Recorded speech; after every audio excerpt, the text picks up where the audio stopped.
Hello friends, आज की इस वीडियो में आप सभी का स्वागत है और हम लोग 5 कदम का सेशन को आगे कंटिन्यू करते हैं। और इस वाले वीडियो में भी आपको एएलपी और टेक्नीशियन आरआरबी जेईई का प्रीवियस ईयर क्वेश्चन पूछा गया है, जिसको मैं सोल्यूशन करने वाला हूं। कैसा क्वेश्चन पूछता है, कैसे सोल्यूशन किया जाता है कि सर वहां पे हम अटेंड अच्छा कर पाए। तो चलिए सीधा का सीधा प्रश्न की ओर हम लोग आते हैं। और प्रश्न आपका सबसे पहला प्रश्न आपका ये रहा। चलिए पढ़िए सबसे पहला सवाल और बनाने का ट्राई कीजिए और बनाकर कमेंट करके जरूर बताइएगा कि इसका आंसर क्या आता है। देखिए ऐसा सवाल पूछा जाता है, आपका प्रीवियस ईयर का ये सवाल है। 2018 में जो आपका एग्जाम हुआ था एएलपी टेक्नीशियन का, उसका ये सवाल है। और देखिए किस तरह से बनता है। सबसे पहले सवाल को पढ़ना, आराम से समझने का है कि क्या बोल रहा और क्या निकालना है। 1560 की एक धनराशि एबीसी में इस प्रकार बांटी जाती है। 1560 रुपया है जी। और एबीसी में इस प्रकार बांटा जाता है कि ए का प्राप्त भाग बी के प्राप्त भाग होने वाले भाग का 50% हो और बी की प्राप्त होने वाला भाग सी के प्राप्त होने वाले भाग का 20% हो। तो बी की कितनी धनराशि है? ए बी सी है, तीन लोग हैं, ए बी सी है। इस स्थिति में अगर ऐसा सवाल दे दे कि ए का प्राप्त होने वाला भाग बी के प्राप्त होने वाले भाग का 50% हो, बी का प्राप्त होने वाला भाग सी के प्राप्त होने वाला भाग का 20% हो, तो सबसे पहले हमको सी को मान लेंगे। क्या सी मान लिया जाए? 100 है। और देखिए यहां से पढ़िए लास्ट वाला, बी को प्राप्त भाग होने वाला सी के प्राप्त होने वाला भाग का 20% हो, यानी कि ये 100 है जी। तो 100 का 20% क्या होगा सर? 20 होगा। बी का निकल गया 20। उसके बाद ए, इसको पढ़िए, ए को प्राप्त होने वाला भाग बी के प्राप्त होने वाला भाग का 50% हो, ये 20 है। तो 20 का 50% क्या आ जाएगा सर? 10 आ जाएगा। बी का 50% 10 आ जाएगा। तो ये क्या हो गया? 10 ए हो गया, 20 ए बी 20 हो गया और सी क्या हो गया? आपका 10 हो गया। काट दीजिए 0 0 0। अब बोलिए 1560 रुपए की एक धनराशि था। क्या था? 1560 रुपए की धनराशि था। पूछ रहा है क्या बी की धनराशि क्या हो गया? बी की धनराशि क्या हो जाएगा? 1560 रुपए टोटल धनराशि था। बी का भाग क्या है सर? 2 है। 2 बटा क्या हो जाएगा? 10 और 2 12 और एक आपका यहाँ पे बचा 13। यहाँ पे 13 बटा में हो जाएगा। आप काट दीजिए इसको। कैसे काटेंगे? तो 13 से काट दीजिए के बार में। देखिए तो कितना बार में कटेगा? चलिए 13 एकम 13, ठीक है। और यहाँ बच गया 2, 13 दूनी 26, आ गया आपका 240 answer. Option number D is the correct answer. B का जो भाग होगा आपका 240 होगा। अगर सी का पूछता, सी का भाग कितना होता, तो टोटल धनराशि है 1560 रुपया गुने सी का भाग क्या है? 10 है। और 10 बटा टोटल कितना है? 13। ए का पूछता तो ए बराबर क्या हो जाता? धनराशि 1560 रुपया है, ए का भाग क्या है? 1 है। तो 1 बटा आपका 13 हो जाता। इस तरह से ए और बी और सी का धनराशि हम लोग निकाल लेंगे। लेकिन हमारे जो प्रश्न में पूछा गया है बी की धनराशि क्या होगा, तो बी की धनराशि 240 रुपया होगा। ठीक है, इस तरह से आपके सवाल आते हैं और इस तरह से बनाए जाते हैं ताकि आप आसानी से समझ सको और बना सको। ठीक है, चलिए आगे वाले प्रश्न की ओर बढ़ते हैं हम लोग। और अगला प्रश्न आपके सामने ये रहा। चलिए अगला प्रश्न आपके सामने ये है, बहुत ही शानदार है। ये है टाइम एंड वर्क का बहुत ही बेहतरीन सवाल। ए अकेला किस कार्य को, ए अकेला किसी कार्य को, ये किसी है, ठीक है ना, किसी कार्य को 8 दिन में पूरा कर सकता है, जबकि बी इसे स्वयं करने में 12 दिन लगाती है। सी के साथ मिलकर वो 4 दिन में पूरा करता है। यदि सी और डी मिलकर उस काम को 15 दिन में करता है, तो डी इस काम को पूरा कितना दिन में करेगा? बहुत ही अच्छा सवाल है। इस तरह का सवाल आपको देखने को मिलेगा। देखिए क्या है, ए एक काम को क्या कर रहा है? 8 दिन में पूरा कर सकता है, ठीक है।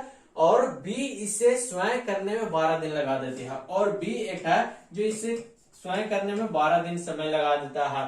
सी के साथ मिलकर वो इसे 4 दिन में पूरा करता है। यानी कि ए बी सी तीनों मिल रहा है। यहाँ पे कहने का मतलब है, क्या कहने का मतलब है, ए अकेला किसी कार्य को 8 दिन में कर रहा है, बी स्वयं कर रहा है तो 12 दिन लगा रहा है, लेकिन सी के साथ ये दोनों मिल जाता है, ए बी और सी के साथ मिलकर काम कर रहा है तो 4 दिन में समाप्त कर रहा है। तो ए बी सी तीनों मिलकर कितना दिन में कर सकता है? 4 दिन में समाप्त पूरा कर सकता है काम को। सी और डी मिलकर उस काम को 15 दिन में करते हैं। सी और डी का दिया गया है कि सी और डी उस काम को मिलकर कितना दिन में कर रहा?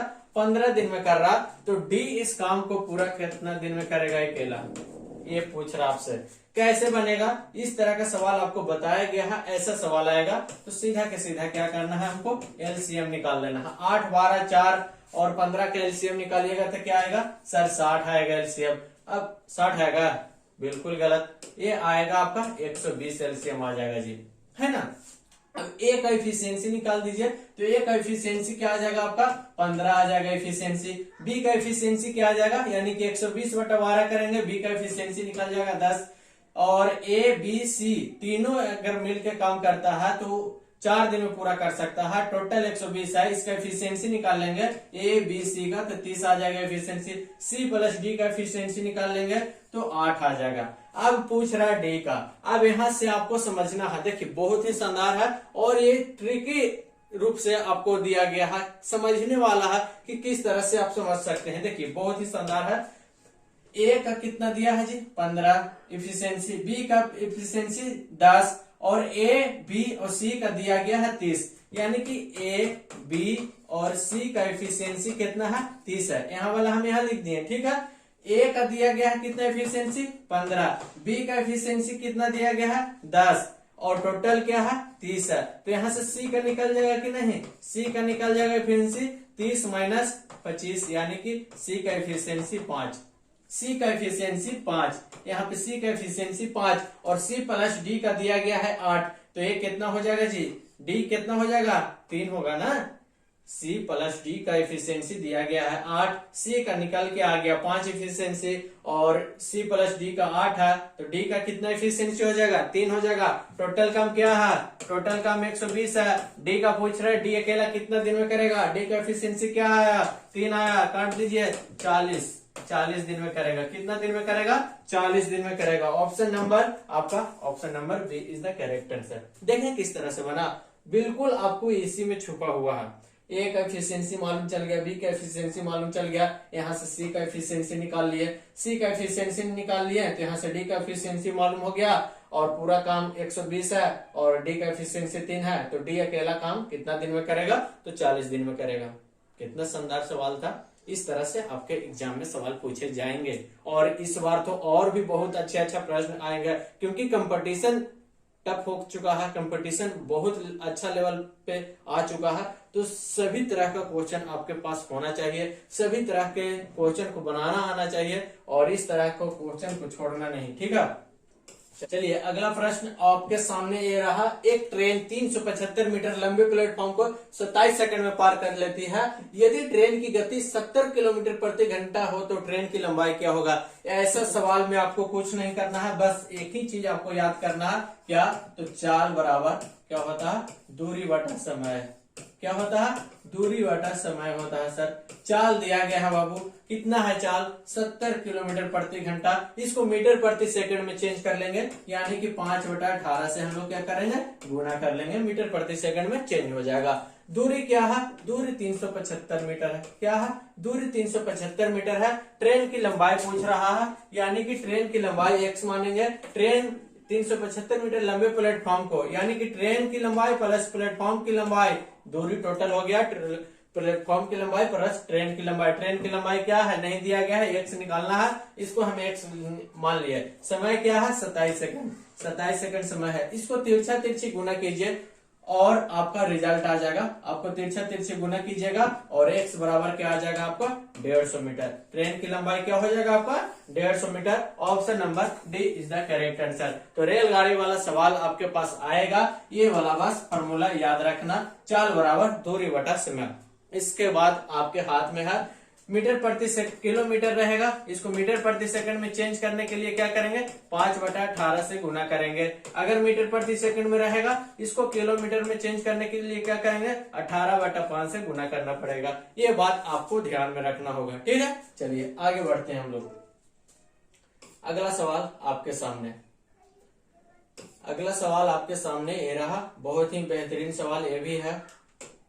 निम्नलिखित विकल्पों में से कौन सा सबसे छोटा वर्ग 8, 15 और 20 से पूर्णतः विभाजित है। 8, 15 और 20 से पूर्णतः विभाजित है, कौन सा जो आपका सबसे छोटा वर्ग है। वर्ग है जी, समझ जाइए, यानी कि सभी वर्ग है और सबसे छोटा आपको चुनना है जो 8, 15, 20 से पूर्णतः विभाजित होगा।